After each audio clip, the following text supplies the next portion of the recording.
Good day, I'm Carrie-Ann Smith and this is your JIS News for Thursday, January 2. As Jamaicans look forward to the remainder of the new year, the nation's leaders have called for a unified approach in tackling the challenges facing the country. Prime Minister Portia Simpson-Miller called for understanding as the government continues the economic reform program in a bid to grow the economy. Jamaicans were also urged to join the fight against crime. The government has been doing its part and will redouble its efforts in 2014 to work toward a safe and secure Jamaica. We hope to pass what has been dubbed the anti-gang legislation in the first quarter of this calendar year, as well as the important DNA legislation. In the meantime, Governor General Sir Patrick Allen encouraged persons to seize upcoming opportunities. Opportunities to do our part to build peace and security. Opportunities to help restore the values of honesty, forgiveness, good neighborliness, respect for self and for each other. Opportunities to protect our children and help those who are in need. Opposition leader Andrew Holness asked Jamaicans to leverage the opportunities in the creative industries. We have had proud moments in sports, entertainment and culture.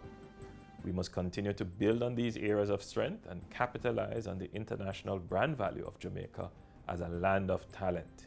Government has introduced an employment tax credit ETC for unregulated companies and self-employed individuals engaged in a trade, vocation or profession. It came into effect on January 1.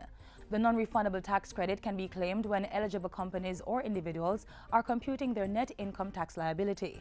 While the amount to be claimed should be equivalent to the total payroll deductions and contributions, it will be restricted to 30% of the tax chargeable on the company's or trader's income. To qualify, persons will have to file and pay their monthly payroll statutory deductions on time. The ETC is being introduced as part of the government's fiscal incentive regime and it should serve to encourage greater tax compliance and boost employment. As the Tourism Ministry continues its market diversification program, China is vigorously being pursued as the next region for an increase in visitor arrivals. Portfolio Minister Dr. Wickham McNeil says steps are being taken to improve the process for getting a Jamaican visa, which is the biggest impediment for Chinese nationals wishing to visit the island. You have to go to Beijing to get a visa. And if you live in Shanghai,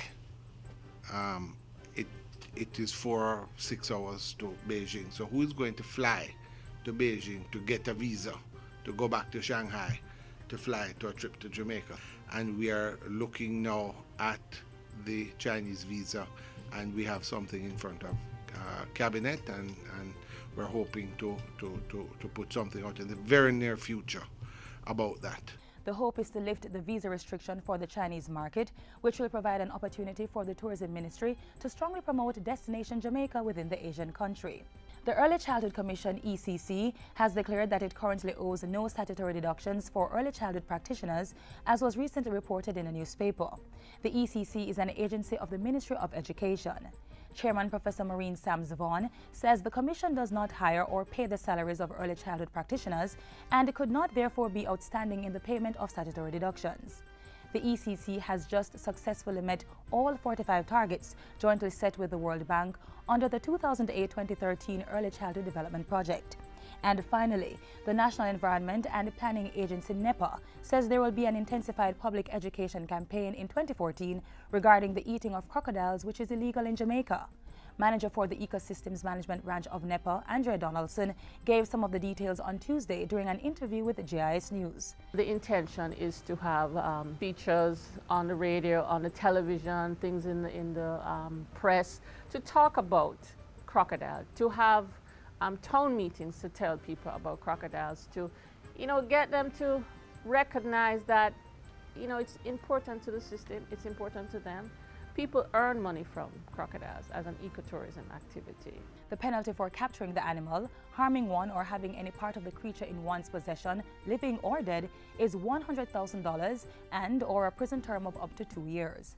And that's it for JIS News today. I'm Carrie-Ann Smith. Thanks for watching.